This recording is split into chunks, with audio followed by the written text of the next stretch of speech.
Bonsoir, bienvenue à vous en direct sur Public Sénat. Le défi des réfugiés en chiffres.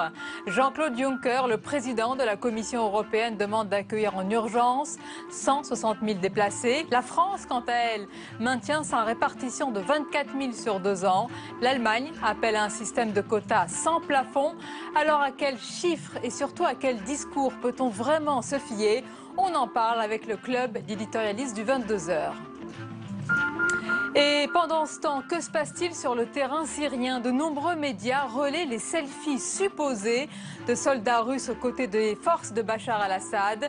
Les États-Unis condamnent, Poutine nie. Quelles conséquences pour la coalition? On en parle avec l'ex-colonel et professeur à Sciences Po, Michel Goya, tout à l'heure. Plus de souplesse, mais pas moins de protection. C'est le message du gouvernement après la remise du rapport Combrexel sur le droit du travail.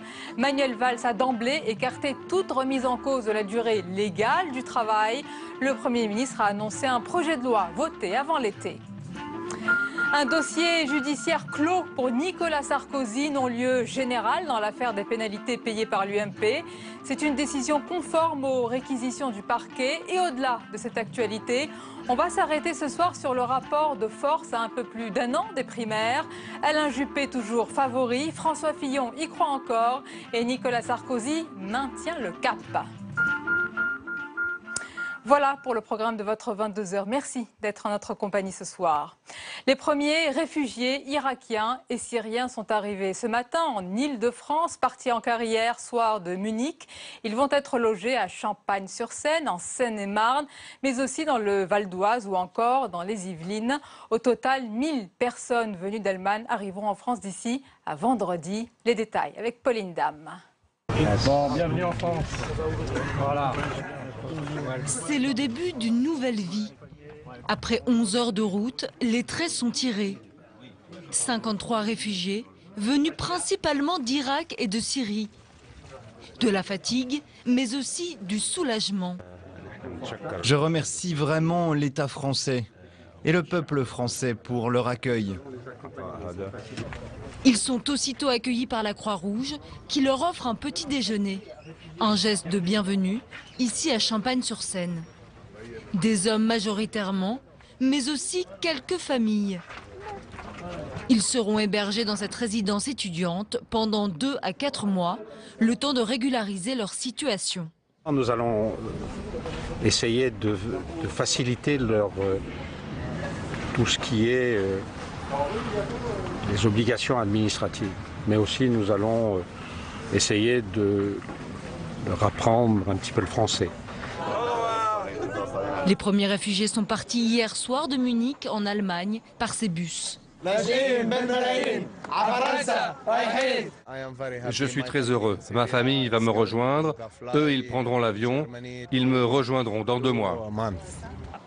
1000 personnes venues d'Allemagne arriveront en France d'ici vendredi. Jean-Claude Juncker réclame plus d'union. Il exhorte les États de l'UE à se répartir 160 000 réfugiés en urgence.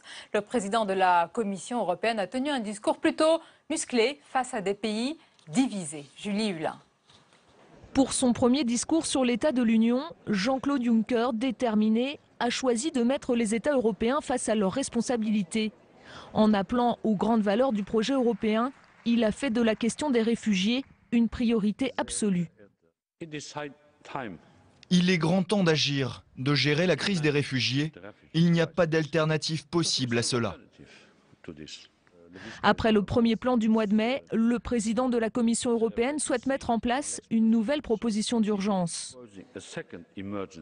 Nous proposons un deuxième mécanisme d'urgence pour relocaliser 120 000 personnes en provenance d'Italie, de Grèce et de Hongrie. Cela doit être fait de façon obligatoire. Conservateurs, démocrates, écologistes, les députés européens ont majoritairement plaidé pour une Europe plus forte et solidaire. L'union, c'est la solidarité dans l'ouverture et ce sont les actrices et les acteurs de changement qui aujourd'hui font vivre cet idéal et ces valeurs. Et c'est avec eux, Monsieur Juncker, c'est avec eux, chers collègues, que nous devons construire des alliances, jeter les ponts, recréer l'espoir. Seuls les eurosceptiques du groupe Europe des Nations et des Libertés, composé majoritairement de membres du Front National, ont clairement exprimé leur défiance. La majorité des personnes qui arrivent sont des migrants économiques. De plus, nous voyons, comme je vous l'ai dit, plutôt des preuves qui nous montrent que l'État islamique sont en train d'envoyer leurs djihadistes sur le territoire européen. Nous sommes fous si nous sommes prêts à prendre ce risque. Jean-Claude Juncker en a fait une obligation. Les 28 devront adopter sa proposition lors de la réunion des ministres de l'Union européenne prévue lundi prochain. Et pendant ce temps, que se passe-t-il sur le terrain syrien? De nombreux médias relaient les selfies supposés de soldats russes aux côtés des forces de Bachar al-Assad. Les États-Unis condamnent, Poutine nie. Alors quelles conséquences pour la coalition? On en parle avec notre invité, Michel Goya, bonsoir. Bonsoir. Et bienvenue, vous êtes ancien colonel, professeur à Sciences Po. Alors ce sont des médias britanniques et israéliens qui évoquent aujourd'hui la présence de ces soldats russes en Syrie aux côtés des hommes de Bachar al-Assad. Il y a eu aussi des selfies, ces photos qui auraient été prises par les soldats russes eux-mêmes sur le terrain syrien. Si ça se confirme, Michel Goya, est-ce que c'est une donnée importante de nature même à modifier l'équilibre dans la coalition aujourd'hui? Alors tout dépend, alors si cela est exact, tout dépend évidemment de l'ampleur de cette aide militaire russe. Alors la Russie et Assad sont alliés, sont les alliés militaires, ça c'est quand même pas une surprise. Tout l'équipement de l'armée d'Assad est un équipement russe. Et il y a, je le rappelle aussi, quand même déjà des Russes sur place, puisqu'il y a une base russe sur la côte. Donc cette implication aux côtés de l'armée d'Assad, de combattants, de soldats fantômes, un peu comme les mêmes qu'on retrouve en Ukraine. En Ukraine, bien présent. Oui, bien sûr, mais sera, oui, certainement un soutien à Assad. Ce ne sera pas forcément contre l'État islamique, parce que Assad et l'État islamique se combattent assez peu finalement, mais ce sera certainement contre les autres organisations rebelles. Est-ce que ça peut provoquer un changement dans notre stratégie? Vladimir Poutine devrait prononcer la semaine prochaine à l'Assemblée générale de l'ONU un discours pour présenter son plan, dit-il, contre Daesh. Est-ce qu'on peut envisager un élargissement de la coalition avec les Russes, avec les Iraniens, ou c'est totalement exclu pour le moment? Avec les Iraniens, c'est déjà fait de fait. De fait, oui. Oui, bien sûr. On se coordonne déjà avec les Iraniens, même si on ne l'affiche pas. Et puis de toute façon, maintenant, on est amis des Iraniens, donc ça pose beaucoup moins de problèmes. Redevenus amis. Mais avec la Russie, oui, certainement, il y aura là aussi, sans trop l'avouer, une coopération, incontestablement. Oui, difficile d'écarter. Difficile, bien sûr. Tous les acteurs de l'échiquier syrien. De la région, oui. Alors la France a mené ses premiers vols de reconnaissance. C'était hier. Aucune frappe n'est encore décidée, mais c'est envisagé. Là, il s'agit, Michel Goya, de recueillir. Ce sont d'abord les renseignements sur place? Oui, alors il faut bien comprendre que 80% des missions aériennes sur place, les missions aériennes de la France, sont des missions de renseignement. La difficulté principale, en réalité, c'est de trouver des cibles. Et il y a juste une petite partie, une fois qu'on a trouvé ces cibles, qu'on effectue des frappes. Et il y aura évidemment certainement des frappes sous peu. Les cibles, ce sont les centres de commandement, de décision de Daesh. Une question par rapport à la coalition, mais ces cibles, elles ont déjà été identifiées par les Américains. A-t-on vraiment besoin de survoler de nouveau le sol syrien pour savoir où sont il faut en permanence, parce que ces cibles aussi sont souvent mobiles. C'est très difficile en fait. L'ennemi sait comment s'adapter à des forces aériennes. Il est mobile. Il se disperse, donc il faut en permanence chercher du renseignement, chercher des cibles. Bon là, c'est une manière aussi d'essayer de montrer que l'on est quand même un peu autonome vis-à-vis de la coalition, enfin vis-à-vis des États-Unis. Et en réalité, c'est un petit paravent, quoi. Oui, vous dites autonome, mais vous précisez que l'action militaire de la France dans la coalition, c'est 3%. Oui, l'ensemble des frappes. S'il n'y avait que des forces françaises actuellement en train de faire des frappes, j'ai calculé, il faudrait un siècle pour détruire Daesh. Les frappes françaises, c'est 200 frappes, voilà, c'est 3% de ce qu'a fait la coalition. Donc les effets, en réalité, de toutes ces annonces sont très limités sur le terrain. Déjà, la campagne elle-même a des effets, on va dire, mitigés sur le terrain, et 3% de cette campagne mitigée, c'est peu. Un dernier mot sur l'intervention au sol. Vous avez entendu le président, elle est exclue, irréaliste, et d'ailleurs pour beaucoup irréalisable. Est-ce que vous faites partie de ces experts qui disent l'échéance, elle est inéluctable? Vous verrez, dans quelques temps, on y viendra. Ce qui est certain, c'est que pour détruire l'État islamique, il n'y a pas 36 solutions. Il faudra planter des drapeaux sur Fallujah, sur Raqqa, sur Mossoul. La question qui se pose, c'est de savoir qui va faire ça. Ce n'est pas les avions qui vont planter les drapeaux, hein. Toute cette campagne aérienne peut aider, incontestablement, mais au bout du compte, il faudra des gens pour s'emparer, et c'est peut-être même pas le plus difficile, pour tenir après. Et là, pour l'instant, on ne sait pas très bien qui a à la fois la volonté et les moyens de le faire. Ce que vous dites sur peut-être cette échéance inéluctable, c'est ce qui se dit au sein de l'état-major français. Les militaires savent que s'ils n'y vont pas, Daesh ne sera pas éradiqué. Parce que vous avez gardé vos contacts, on imagine. Oui. Forcément, mais non, mais surtout, c'est que c'est une loi militaire. Les campagnes aériennes n'ont jamais détruit une organisation de ce type. Israël frappait le Hamas plusieurs fois, le Hezbollah aussi. Le Hamas est toujours là, le Hezbollah aussi. Ce n'est pas ça, ce n'est pas une action décisive. L'action décisive, elle se fait lorsqu'on occupe les lieux et ensuite lorsqu'on rétablit la situation politiquement. Et aucune des conditions militaires et politiques ne sont réunies pour l'instant pour véritablement détruire l'État islamique. Merci beaucoup Michel Goya pour votre analyse. La suite du 22h. Dans un instant, c'est le club d'éditorialistes du mercredi. Mais d'abord, vous le savez, le tour de l'info en France et dans le monde, il est signé ce soir Marie Brémaud. C'est un rapport explosif qui a été remis ce matin au Premier ministre.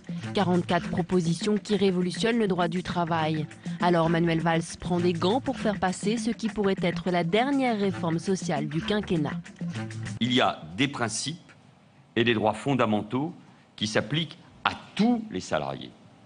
La durée légale du travail, le contrat à durée indéterminée, le SMIC.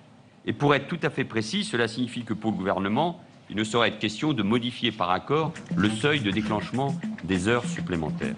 S'il n'est donc pas question de toucher aux 35 heures, l'une des pistes envisagées donne une large place à la négociation dans l'entreprise, au détriment de la loi.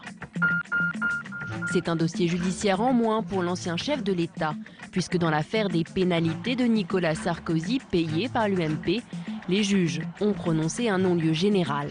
La justice qui s'intéresse désormais au financement de la campagne législative de 2012 du Front National. Les juges soupçonnent la mise en place d'un système de surfacturation par le parti de Marine Le Pen, mis en examen pour complicité d'escroquerie et recel d'abus de biens sociaux.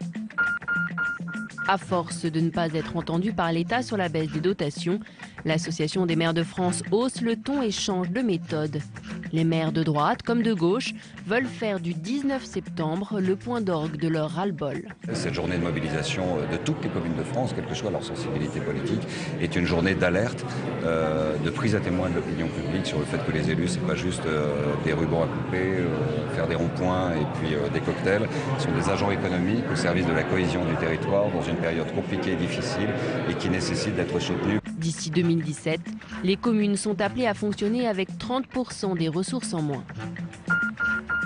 63 ans, 7 mois et 2 jours à la tête du Royaume-Uni. La reine Elisabeth II est devenue aujourd'hui le souverain au plus long règne outre-Manche. Elle dépasse même sa grand-mère, la reine Victoria. Une longévité record. La reine a côtoyé 12 premiers ministres au 10 Downing Street et connu 9 présidents français, dont Vincent Auriol et René Coty.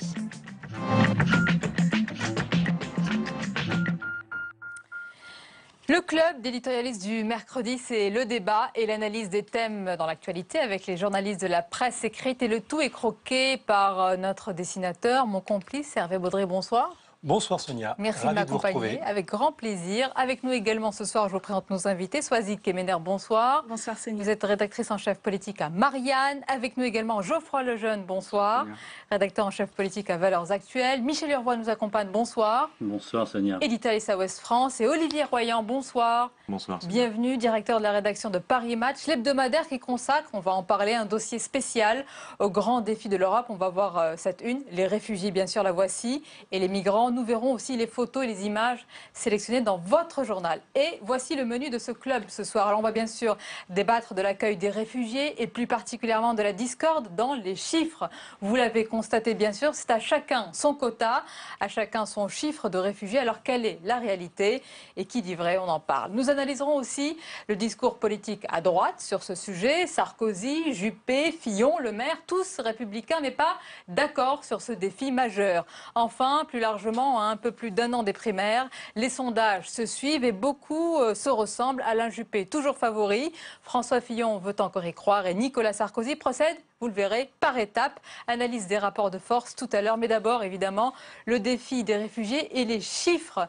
La France accueille, vous l'avez vu, messieurs, madame, les premiers bus en provenance d'Allemagne. Personne ou presque n'est d'accord sur les chiffres, Michel Urvois, quant à l'accueil de ces déplacés. Rappelons que la France maintient son quota de 24 000 sur 2 ans. Voilà que l'Allemagne veut un système sans plafond. Jean-Claude Juncker, le président de la Commission européenne, lui évoque l'accueil d'urgence de 160 000 réfugiés. Qui croire? Ou est-ce que tout le monde est dépassé, en fait? Cette affaire est compliquée par les mots qu'on emploie. On a parlé de quotas.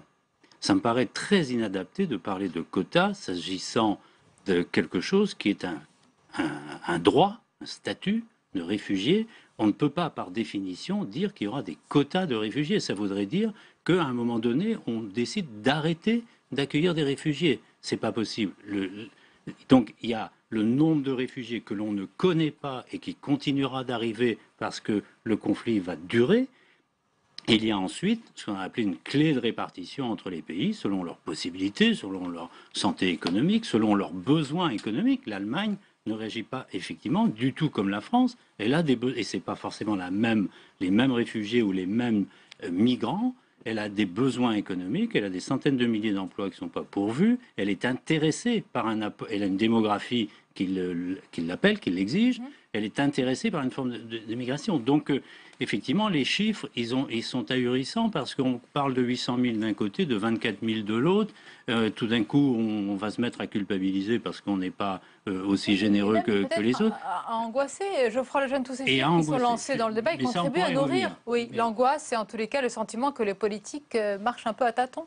Mais ce n'est pas les chiffres lancés dans le débat qui contribuent à nourrir l'angoisse. Moi, j'ai même l'impression que c'est le contraire. Le chiffre de 24 000 qui a été donné l'autre jour, juste avant la conférence de François Hollande, tout le monde sait ou presque qu'il est bidon. Personne ne croit qu'il va y avoir 24 000, bien sûr, 24 000 migrants sur 2 ans en France. Ça paraît impossible. Il y en a 350 000 qui ont franchi la Méditerranée depuis le mois de janvier dernier et qui arrivent en Europe. Et on va évidemment en accueillir beaucoup plus, sans compter ceux qui sont déjà arrivés en France. Donc moi, je pense que cette histoire de chiffres, c'est un mensonge déjà, et c'est un mensonge d'État, puisque c'est fait pour rassurer les gens en disant, vous verrez, finalement ça va pas être si terrible que ça, il y en a que 24 000 sur 2 ans qui vont arriver, mais c'est absolument faux, et donc évidemment ça va se retourner contre ceux qui ont proféré ce mensonge. C'est votre avis, Swazik Kemener? Non, c'est pas du tout mon avis, mais je pense qu'il y a quand même une pédagogie à faire. C'est-à-dire que là, on a vu, Jean-Claude Juncker avait parlé pour la première fois de répartition, de quotas, le terme que plus personne n'utilise aujourd'hui, ou hésite à utiliser pour les raisons qu'expliquait très bien Michel tout à l'heure. Il en a parlé en mai dernier. La France n'a pas voulu en entendre parler. Maintenant, cette répartition, elle est presque obligatoire. On a 350 000 personnes qui se heurtent à la porte de l'Europe. Qu'est-ce qu'on fait? On attend qu'ils poussent et que le mur tombe. On n'a pas le choix. Il faut ouvrir. Il faut ouvrir aux réfugiés qui ont le droit à l'asile, comme les personnes qui arrivent justement en France en ce moment. Il y en aura 1000 d'ici la fin de la semaine. Un coup d'œil sur la première caricature d'Hervé Baudry. Oui, alors ça c'est en train d'arriver. C'est un des premiers bus qui arrive d'Allemagne, donc il y a un choc en arrivant en France. Il n'y a pas une Mercedes. Ça va changer un peu de l'Allemagne quand même. Olivier Royan, dans Paris Match, alors là on ne va pas parler de chiffres, on va parler des images impressionnantes, de la longue marche, on va le voir, des réfugiés. C'est le titre de votre dossier, c'est Les chemins de la liberté. Et vous faites une comparaison historique, vous mettez en parallèle ce qui se passe aujourd'hui avec d'autres exodes. Alors au moment où la France ouvrait ses portes, les républicains espagnols et bien sûr les bottes. Je crois que c'est important, oui, d'avoir une approche historique du dossier. On remarque que la France a accueilli plus de 300 000 Arméniens, que la France a accueilli plus de 150 000 Russes qui fuyaient la Révolution. Une centaine de mille de Juifs ont rejoint la France dans les années 30.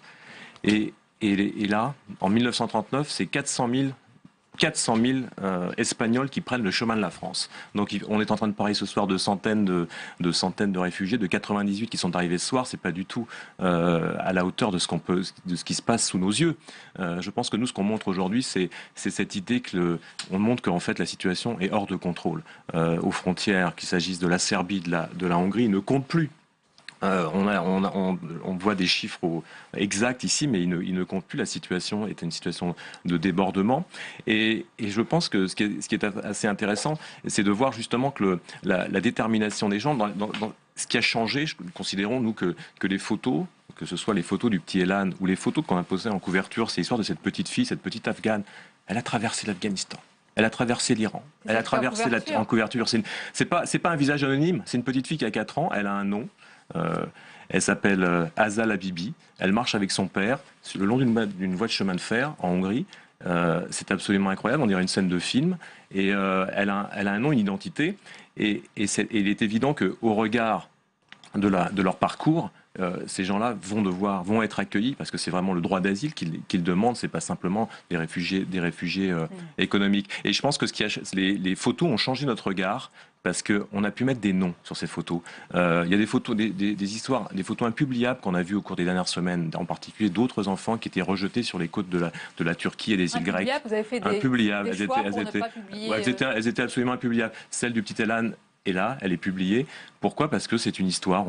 Notre reporter Michel Perrard, qui était à Bodrum, raconte la nuit de la famille où Abdullah, Rihanna et ses 2 enfants sont montés dans le bateau. Et on a ce récit. Michel Leroy, il y a donc, comme le dit Olivier Royan, ces noms, ces visages, ces parcours. C'est incroyable quand on va voir cette image d'ailleurs d'un très très long cortège, un véritable exode. Et puis je reviens quand même sur les chiffres. Compte tenu de ce défi majeur, pourquoi n'y a-t-il pas un discours de vérité politique à droite ou à gauche qui nous dit voilà, ça sera, on va être dépassé, ça ne sera pas 24 000, ça sera beaucoup plus, etc. Est-ce qu'on est enfermé dans un débat politique aujourd'hui ? On est très enfermé dans un débat politique. Alors moi, je ne parlerai pas de mensonges d'État, comme ça a été dit tout à l'heure. Je pense qu'il y a une volonté, un souci de ne pas affoler. Mais le jour où les chiffres qui ont été annoncés vont être dépassés, et ils le seront très vite, je pense qu'on affolera beaucoup plus qu'en disant aujourd'hui la vérité. Et on le voit dans l'opinion, et on le voit dans la classe politique. Quand on voit à droite un certain nombre de positions d'élus, de responsables, qui commencent à dire bon, oui, d'accord, au nom des valeurs chrétiennes de l'Europe, il faut qu'on accueille, mais alors, si possible, que des chrétiens.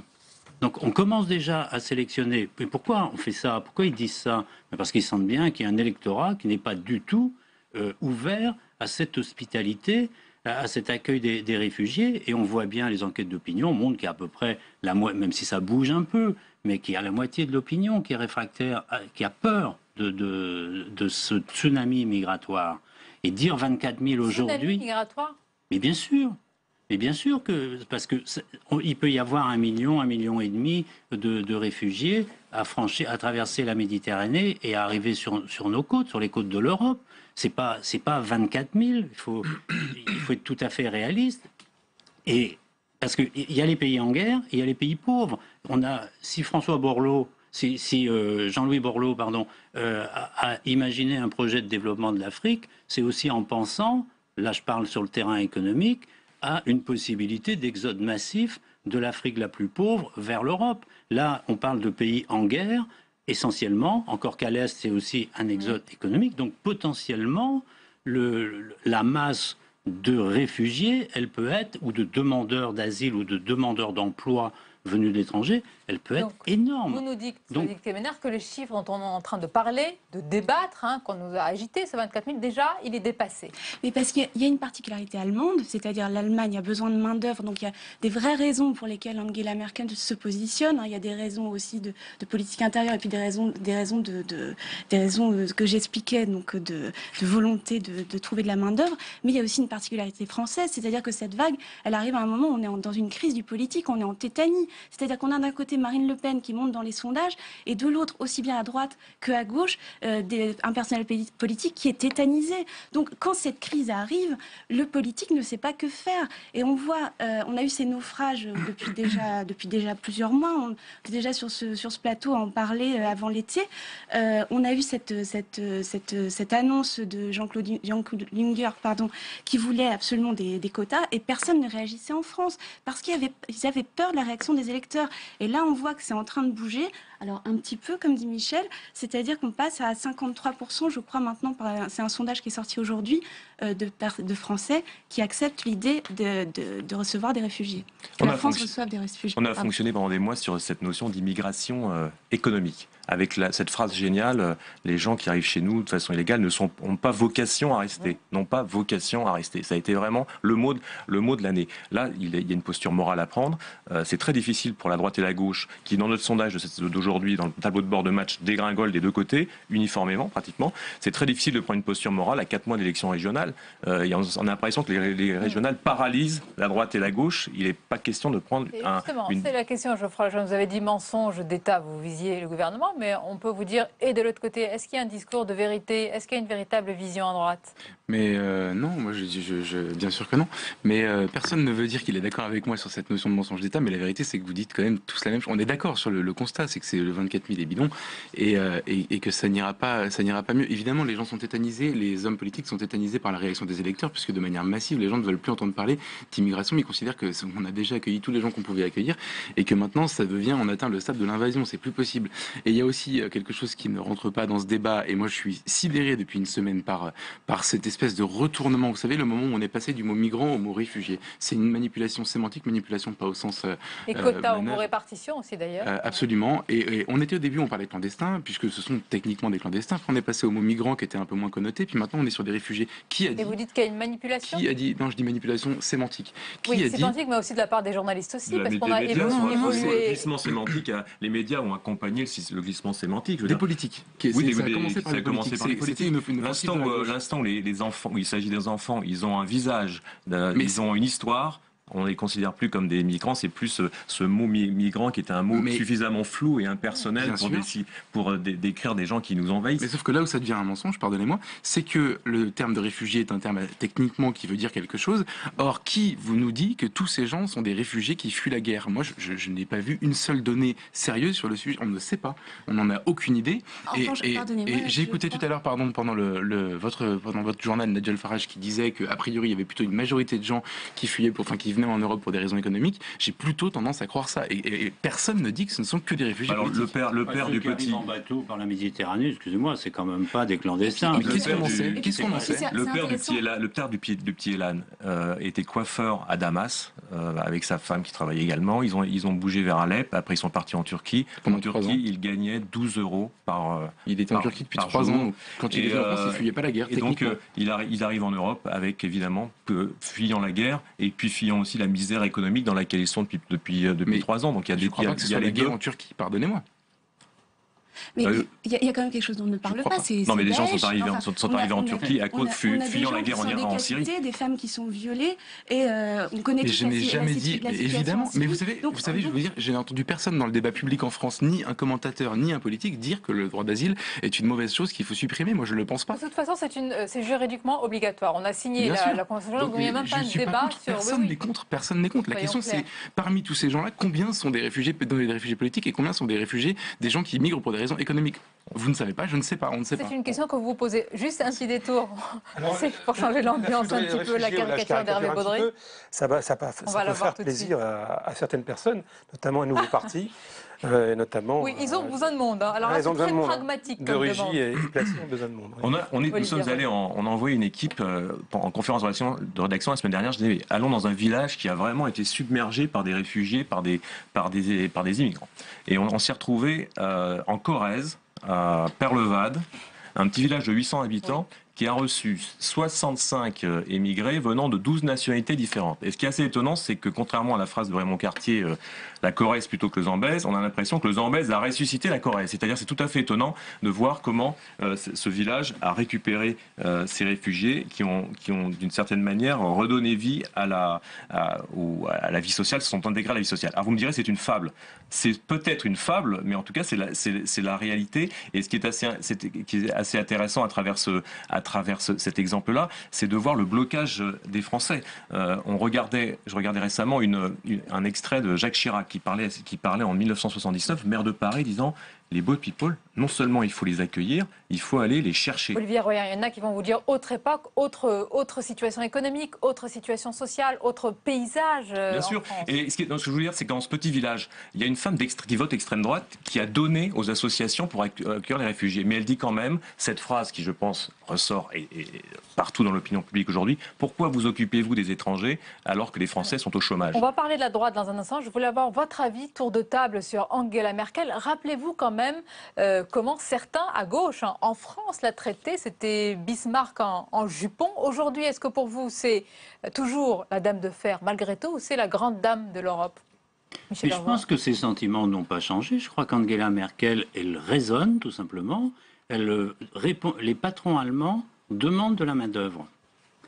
Il manque 150 000 ingénieurs en Allemagne. Il manque des centaines de milliers de travailleurs dans un certain nombre de secteurs pour des raisons, je le disais tout à l'heure, de démographie.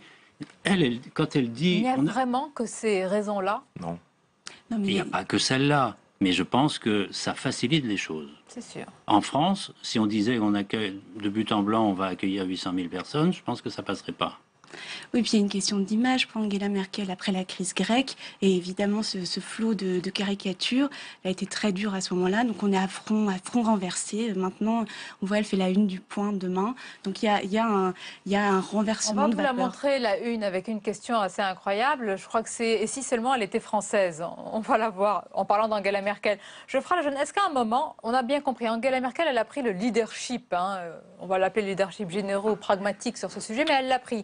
Est-ce qu'à un moment, elle peut se heurter, même par rapport à la France, à une grande résistance, puisqu'elle dit en ce moment qu'il faut un système de quotas sans plafond? Est-ce qu'à un moment, on va lui dire « Stop, on ne peut pas aller plus loin ». Citez-moi un exemple depuis 10-15 ans où la France a résisté à l'Allemagne. Moi, je vois pas. Là, comme ça, je vois pas. Et a fortiori, pendant que ce gouvernement et que François Hollande, je ne vais pas revenir sur ce qui s'est passé avec les quotas, etc., sont aux manettes, je vois pas tellement pourquoi on s'opposerait à elle, surtout sur cette question. Donc, elle a les mains libres, elle a les cartes en main, c'est elle la maîtresse du jeu maintenant. C'est du velours pour elle. On va vous parler d'un personnage hors catégorie, hors norme. Oui, c'est un réfugié.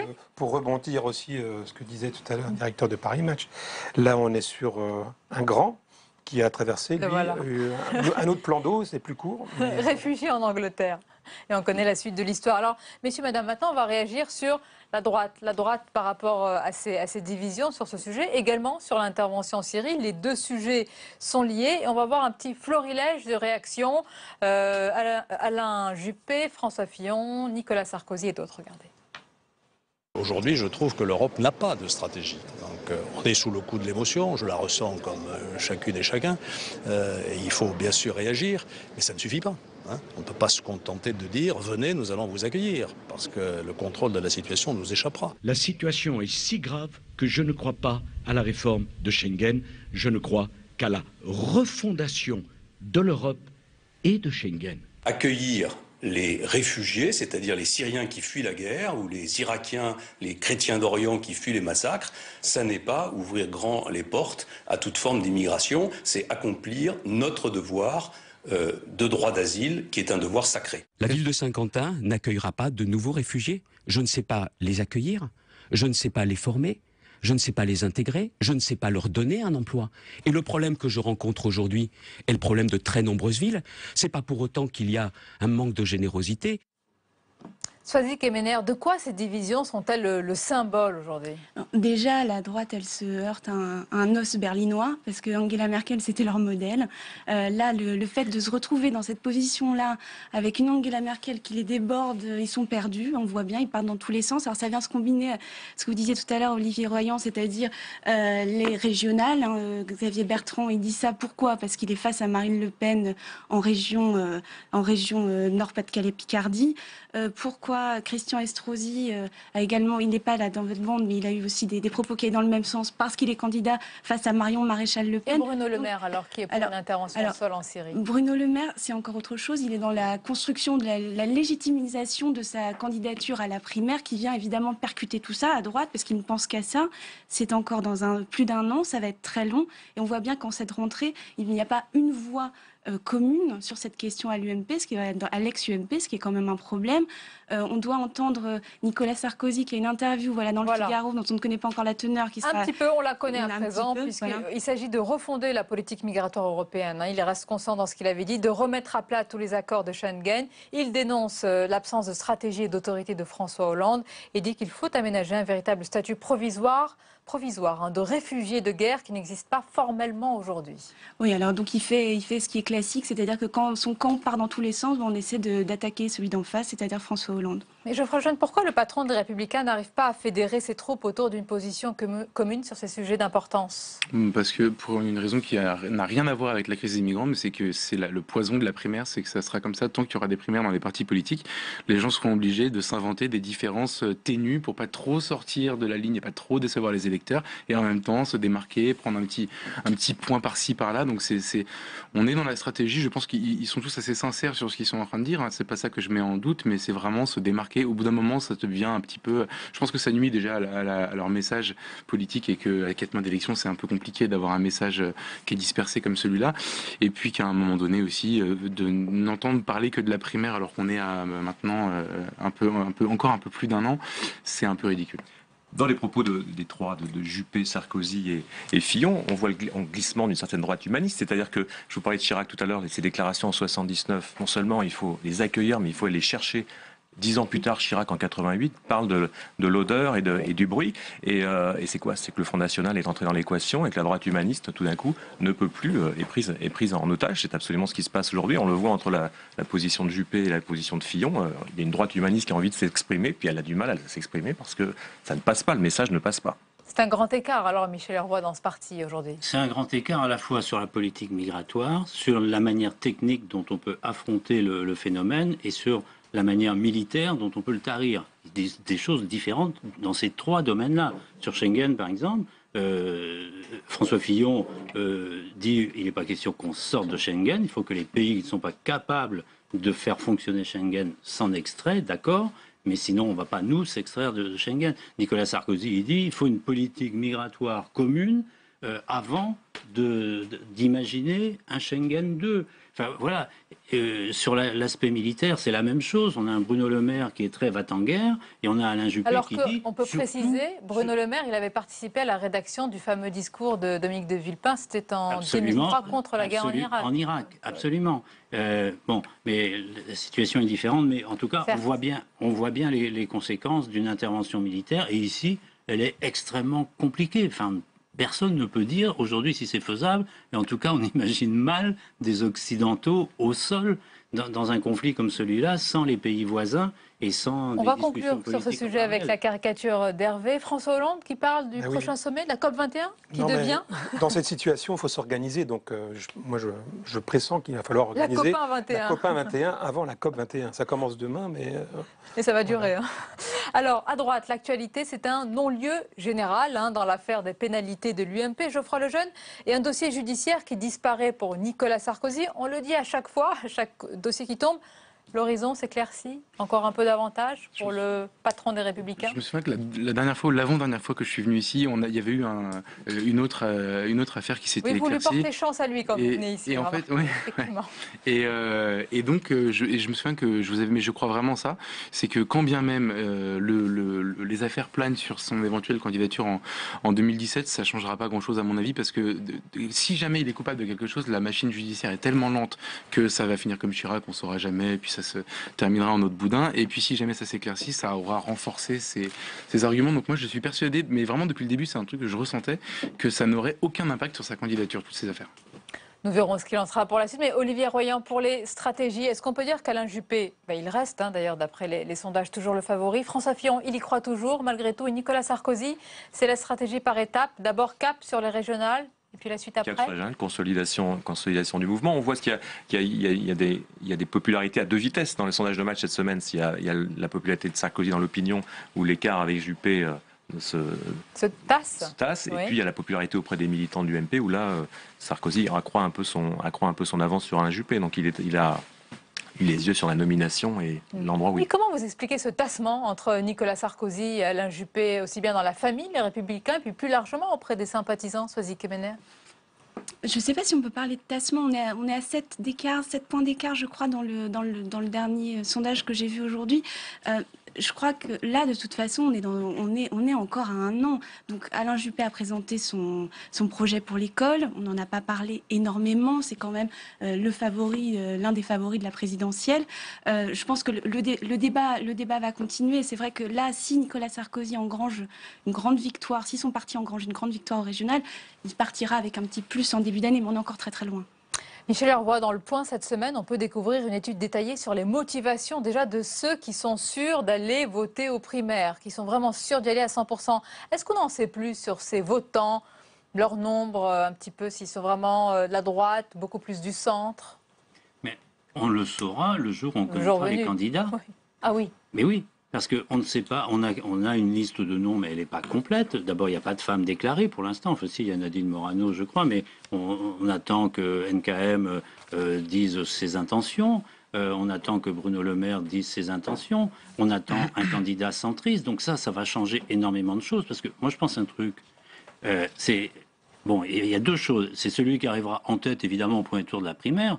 Mais c'est peut-être surtout celui qui arrivera en seconde position. Parce que celui-là, il a la possibilité de rallier les battus et peut-être de devenir le premier. Donc je pense qu'il y a 2 courses dans la course. Et François Fillon, qui est loin derrière aujourd'hui, se dit la bulle Juppé elle va se dégonfler. Nicolas Sarkozy il peut s'en mêler dans un certain nombre de contradictions.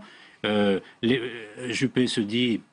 avec un électorat centriste, enfin modéré et centriste, c'est tout méchant. Donc, je veux dire, rien n'est fait. Chacun est dans des petits calculs. On aura l'occasion d'en reparler. Mais soyons bien attentifs au second. Comme tous les mercredis, on va commenter ensemble la revue des hebdos. On va d'abord finir sur la caricature d'Hervé Baudry. Ça, c'est la fête dans le camp Sarkozy ce soir, donc tournée générale, hein, mais il faut savoir qui va payer la tournée. Ah oui, attention, c'est important les factures.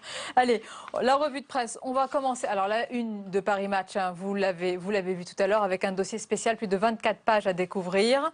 On en a parlé avec vous, Olivier Vaillant. Valeurs actuelles à présent. Geoffroy Lejeune, je vais vous laisser la commenter. Clandestin, sécurité, autorité, quand l'État se couche. On hésitait avec quand l'État capitule. C'est une idée qui nous est venue après l'affaire de l'autoroute A1. Vous savez, quand on a une juge d'application des peines a libéré quelqu'un qui était en prison pour le laisser assister à l'enterrement, je crois, d'un membre de sa famille.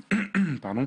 Et en fait, l'actualité nous a donné à nourrir ce dossier, notamment la question des migrants, évidemment, sur cette perte absolue de l'autorité de l'État qui parfois fait même un peu de peine. Oui, vous parlez d'une sorte de capitulation. C'est le titre avec lequel on hésitait, puis ce couche était plus familier, plus compréhensible à première vue. Mais c'est ces moments où François Hollande vous annonce des choses qu'il ne maîtrise absolument pas et vous dites mais qui commande? Soisy Kemener, ça vous choque ces propos, cette une? C'est pas que ça me choque, c'est pas ce qu'on aurait fait nous, c'est certain. Ah ça c'est sûr. Quoique, à Marianne. Non. Non. Vous ne l'aurez pas fait. Elle est réussie quand même d'un point de vue visuel. Elle est lisible. Elle est réussie. Alors, votre avis sur l'hebdomadaire Le 1 d'Éric Fotorino. Migrants, que faire? C'est peut-être ça la vraie question. Que faire, hein, Michel Hervois? Elle est très simple, mais elle résume finalement toute la situation et la complexité de ce défi.